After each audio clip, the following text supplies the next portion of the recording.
I grew up in a small, quiet town where nothing much ever happened. The kind of place where everyone knew everyone, and the strangest thing you'd hear about was a misplaced garden gnome.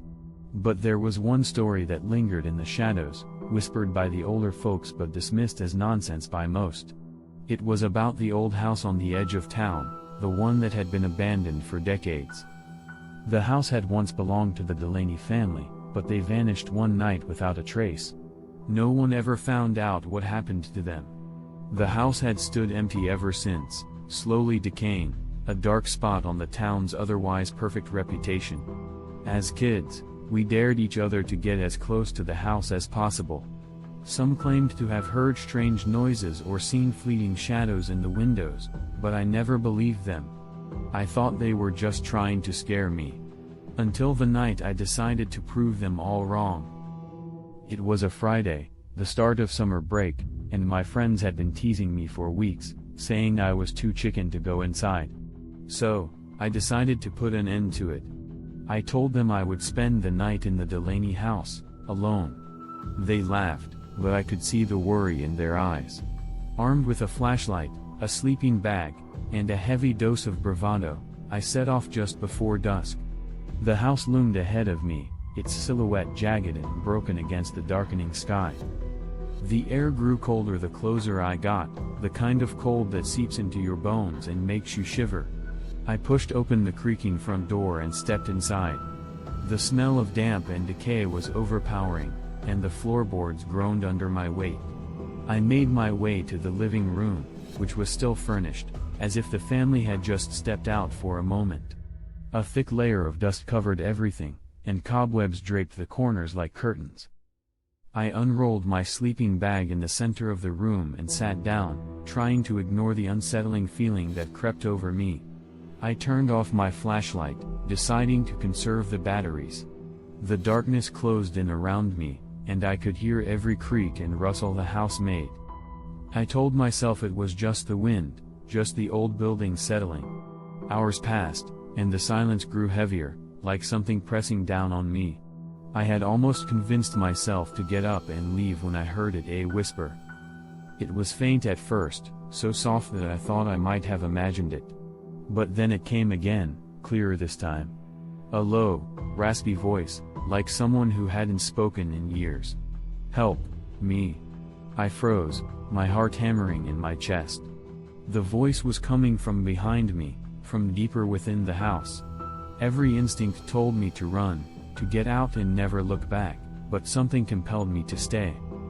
I turned on my flashlight and slowly got to my feet, the beam of light trembling in my shaking hand.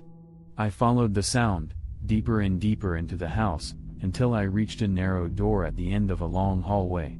The whispering stopped, replaced by an oppressive silence. My hand hovered over the doorknob, hesitating, but I couldn't turn back now. I twisted the knob and pushed the door open.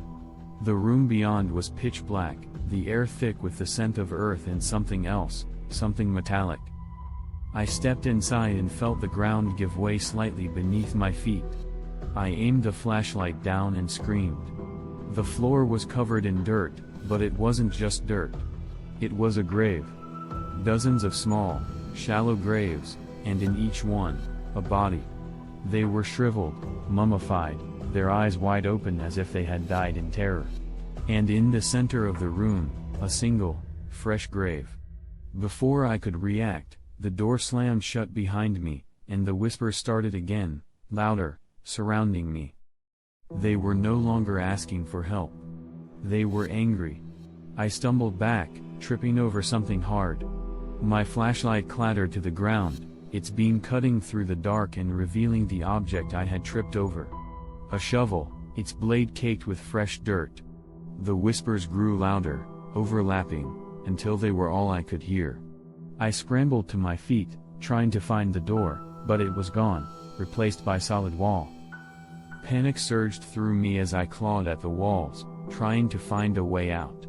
Then, the earth beneath my feet started to shift, as if something was moving beneath it. The whispers became screams, and I realized with dawning horror that the graves were opening, the bodies inside rising slowly, their empty eyes fixed on me. I tried to scream, but no sound came out. The last thing I saw before everything went black was the figure in the fresh grave, sitting up, its skeletal hand reaching out for me. When I woke up, I was lying on the front lawn of the Delaney house, my friends standing over me, their faces pale with fear. They said they found me screaming and thrashing in the dirt, my hands covered in blood. I tried to tell them what I saw, but they didn't believe me.